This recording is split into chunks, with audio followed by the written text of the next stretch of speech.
meninos e meninas da primeira série. Vamos corrigir as atividades do mês de novembro, são 2 aulas que nós tivemos. Falamos um pouquinho aí sobre a cultura brasileira, sobre dança, né? Um pouquinho da história também pelo mundo, né? Da dança, da arte, da música, da tecnologia. Eu espero que vocês tenham aprendido um pouquinho aí sobre o que é a evolução, né, da arte no Brasil e no mundo com relação à dança e à música. Vamos lá? No dia 20 de novembro, nós aprendemos um pouquinho sobre a história da dança dentro da arte e quais são os conceitos, né, da dança, para que ela serve, como ela surgiu, a questão histórica e também cultural sobre a dança. A dança faz do corpo uma arte e com ele cria formas e desenhos no espaço, compondo com o vazio a cada performance uma obra única, feita de artes eternas. A dança, então, ela é a arte de expressar sentimentos, ideias e saberes através de movimentos, de gestos e de coreografia. Então, com relação a conceitos do que é dança e arte, dentro da arte, esse é o conceito que normalmente eu peço para vocês escorrerem em alguma atividade, né? Como surgiu a dança? Surgiu de maneira instintiva, como uma resposta natural do corpo e da alma à sedução dos sons da natureza, o apelo do ritmo da vida, a necessidade do homem de se mover com o vento, de brincar com a chuva e morrer como as cinzas da madeira ao fogo. Então, o que quer dizer isso, pessoal? Como eu expliquei na aula para vocês, a dança ela surgiu como uma necessidade do homem de estar em contato com a natureza, né? Então, por isso que a dança ela surgiu a princípio como parte dos rituais, né, humanos aí, com relação a gestos, coreografia, cerimônias, né, guerras que os homens faziam nos princípios do mundo, né? Também falei um pouquinho para vocês a respeito do que é dança clássica, dança moderna, dança contemporânea. Nós falamos um pouco sobre isso. Então, toda a expressão corporal, né, que vem se arrastando com o passar dos anos, no caso que dura, né, desde a sua criação até hoje, é chamada de dança clássica. Então, o que é a dança clássica? É quando se é trabalhado a música, ritmo, expressão corporal, e essa expressão corporal, ela perdura com o passar das décadas, né, e dos séculos. Desse contexto surgiram grupos de dança ligados a organizações denominados corpos de baile. Para suas apresentações, as grandes orquestras executavam composições criadas para esses espetáculos. Então, com o passar do tempo, a dança foi se tornando um espetáculo, né? Foi se unindo e juntando som, ritmo, dança, coreografia e teatro para que se formassem espetáculos. Então, isso foi chamado dança clássica, como eu falei para vocês, também conhecido como dança contemporânea nos dias atuais, quando elas vão se transformando do que era para o que se passou a ser hoje em dia. Na atividade dessa aula, eu pedi para que vocês pesquisassem a respeito de 3 danças, clássicas ou não, e escrevessem sobre a evolução histórica delas, né? Eu dei um site para vocês, onde lá continha danças pelo mundo e a evolução histórica delas. Então, vocês poderiam escolher qualquer tipo de dança e falar um pouquinho, discorrer um pouquinho sobre essas danças dentro da arte, né? A origem dela e o seu desenvolvimento. Aqui nessa atividade, como resposta, eu escolhi para vocês a dança cortesã, o minueto, a valsa. Então, aqui vai contar um pouquinho sobre o que foi a dança cortesã, né? É da época dos palácios, né? Da monarquia, enfim, onde as festas, os bailes, traziam essas danças, né, com os seus traços europeus. O minueto também era uma dança europeia, né, com movimentos amaneirados que representavam o refinamento do século XVIII. Então, antigamente, as danças elas eram mais refinadas, mais calmas, mais tranquilas, eram dançadas, né, nas grandes festas, bailes nos palácios, então eram extremamente, como se diz assim, elegantes, né? A valsa também se iniciou, né, no Brasil, né, no final do século XIX, com os pares, né, quando se inventou a dança aos pares. Antes elas eram dançadas sozinhas, então a valsa passou a se dançar em pares. Depois causou certo escândalo quando essa valsa foi se transformando em algo mais sensual no Brasil, porque a valsa ela é uma criação europeia. Quando foi trazida para o Brasil com os escravos, ela causou muito escândalo nos salões e ela se tornou uma machixe, né? Onde os casais que dançavam valsa passaram a dançar de uma forma extremamente sensual. Depois da valsa, também existia aí outros tipos de dança, como a polca, né, a habaneira, o sincopado africano. Tem também outras danças que eu trouxe para vocês aqui, a dança oriental, a dança indiana e as danças populares. Na dança oriental, ela tinha um caráter extremamente religioso e cerimonial. Era mais voltado para aquelas questões de tradições mesmo oriental, onde cada movimento, cada gesto, ela tinha uma simbologia e tinha um porquê daquilo ali acontecer. Na dança indiana, os movimentos estão basicamente centralizados nas mãos, né? E também tem aquela ligação com a natureza e com os animais que existia lá no começo da dança com o homem, quando o homem começou a fazer suas cerimônias. E a dança era mais voltada ao espiritual do que qualquer outra coisa. Então, na Índia, a dança indiana tem muito esse caráter também.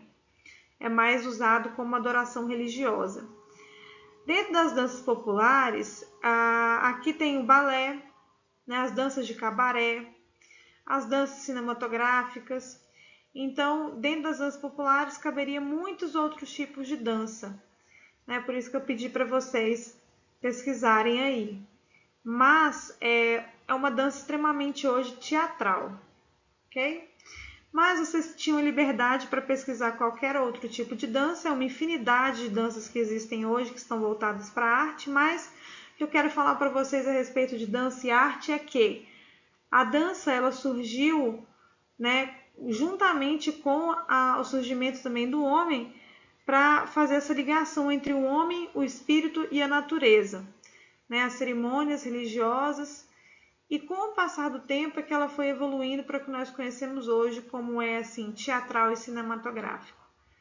Né? Então, existem 3 tipos de dança dentro da evolução, que é a dança clássica, contemporânea, a moderna e a contemporânea.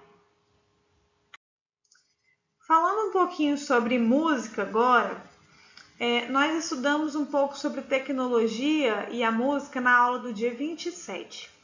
Né? Então, nós falamos um pouquinho sobre a importância da tecnologia para a música e o que significa a música para a tecnologia. Então, essa relação dentro da arte entre um e outro, música e tecnologia. A música ela é tão antiga quanto a humanidade, mas o fato é que os primeiros fenômenos musicais se evaporaram sem nenhum registro documentado. Logo, apesar de não podermos precisar o momento exato do surgimento da música, não é difícil imaginar que o homem neandertal, brincando com a descoberta de novas sonoridades ao acaso, fez a música, né, pessoal?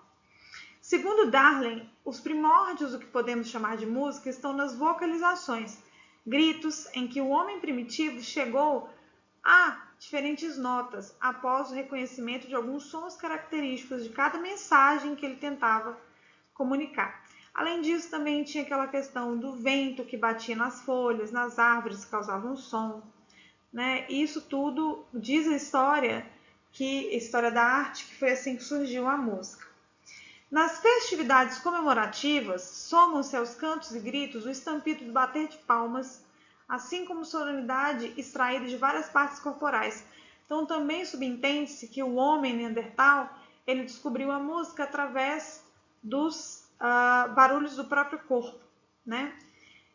Que foi o primeiro instrumento do homem, digamos assim, né? Além disso, eles usavam também e fizeram os primeiros instrumentos, como tambor e etc., com couro, né, de animais, para espantar os próprios animais, e depois, com o passar dos anos, para evocar guerras, enfim, e para fazer parte de rituais também. Também criavam instrumentos com troncos de madeira e outros instrumentos da natureza. Hoje em dia, não se pode falar de música sem a tecnologia, né? O uso da tecnologia. Como nós conhecemos a música hoje em dia, né? Através do computador, das mídias digitais, YouTube, MP3, né? Então, hoje, as plataformas digitais tecnológicas não existem aí sem a música, e a música não existe sem também essas plataformas digitais. Né? Quase todos usam aí a música no celular, por exemplo, né? Com vários aplicativos de música. Então, o que pode se dizer a respeito da tecnologia para a música, né? É importante para que se perdure com o passar do tempo, logicamente, né? A evolução da música dentro da tecnologia, para que não se perca, né? Isso com o decorrer dos anos. Então aqui, um texto que eu trouxe para vocês. A tecnologia, ela obteve grande significado na música quando a eletricidade foi adotada pelos inventores musicais. Então, quem foram os inventores musicais já com o uso da tecnologia? Foram os chamados luthens ou luthiers. Eles eram pessoas que tinham muita habilidade com os instrumentos, né, musicais, e eles criaram, a partir dessas habilidades que eles tinham com instrumentos musicais, ferramentas, né, e que poderiam ser aplicadas às tecnologias. Então, com isso, foram surgindo as inovações tecnológicas a partir desses luthiers, né, ou luthens. Suas ferramentas, além de considerar aspectos acústicos dos instrumentos, eles criaram várias coisas novas dentro da música utilizando a tecnologia, tá ok? Então, isso é um resumão do que a gente viu na aula e as videoaulas que foram propostas, né, que vocês deveriam assistir. Então, eu coloquei para vocês 4 questões. Qual é a relação entre arte e tecnologia? Qual a importância da tecnologia para a nossa música atualmente? Que tecnologias que são utilizadas nas músicas que vocês conhecem ou não? E o que são os luthiers, né? E quem são e quem foram, qual a importância deles na música. A arte e a tecnologia parecem se fundir no mundo contemporâneo. A arte é modificada pela tecnologia, assim como a tecnologia se faz a partir da arte e cria novas formas de se fazê-la. Essa fusão se faz valer positivamente em vários meios, em especial na educação. A tecnologia está em tudo que fazemos hoje em dia, até na música, desde aplicativos até as interfaces USB. Tecnologia tem sido usada de uma maneira muito abrangente quando o assunto é a música. Hoje em dia já é possível criar canções inteiras e até mesmo vozes artificiais com apenas o uso do computador, tornando a música mais atrativa. A simples possibilidade de passar as notas de uma composição musical para um pedaço de papel, de se distorcer o som de uma guitarra ou propagar vozes através de um microfone são consideradas tecnologias aplicadas na música, além de plataformas musicais digitais. Número 4, o que são os luthiers, né? São violeiros, guitarreiros ou profissionais especializados na construção e no reparo de instrumentos de cordas com caixa e ressonância. Isso inclui violão, violinos, violas, violoncelos, contrabaixos, violas de gampo e todo tipo de guitarras, alaúdes, arquialaúdes, tiorbas e bandolins.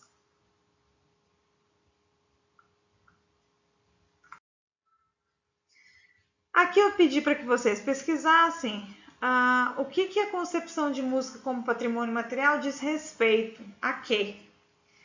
Então, letra A, preservação do seu estado atual e antigo.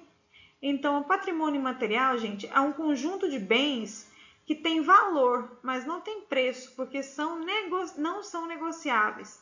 Então, reúne conhecimentos, práticas e modos de vida e de expressão, e também de lugares. Então, o que é importante para o patrimônio imaterial? São as coisas antigas, tá? Letra B. Proteção da música de alta cultura. Não apenas da alta cultura, da baixa cultura também. Todos os tipos de música deveriam ser protegidas, né? No caso do patrimônio imaterial. Letra C. Proteção das condições necessárias para o seu aproveitamento, ou seja, toda a proteção da música para que a música seja aproveitada deve ser protegida. Essa é a resposta correta. E letra D.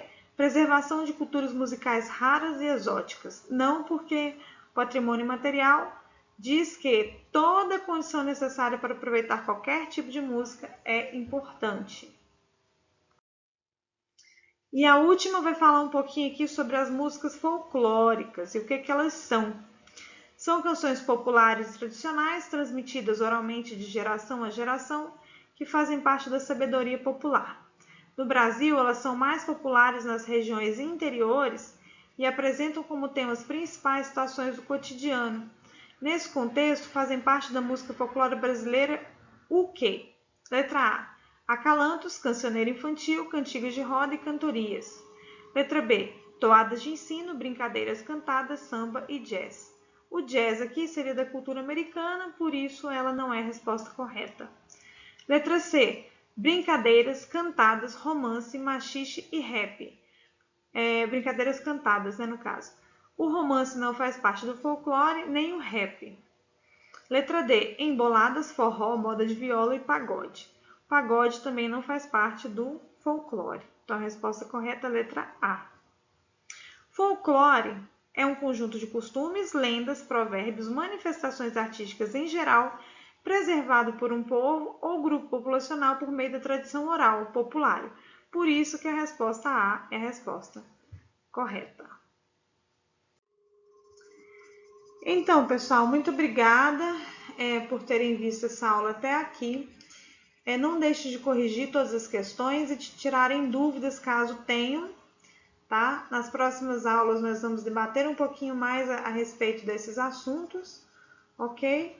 E, bom, espero que vocês tenham compreendido todo o conteúdo e pesquisem mais também e leiam mais a respeito de dança, arte e música, ok? Até a próxima. Tchau, tchau.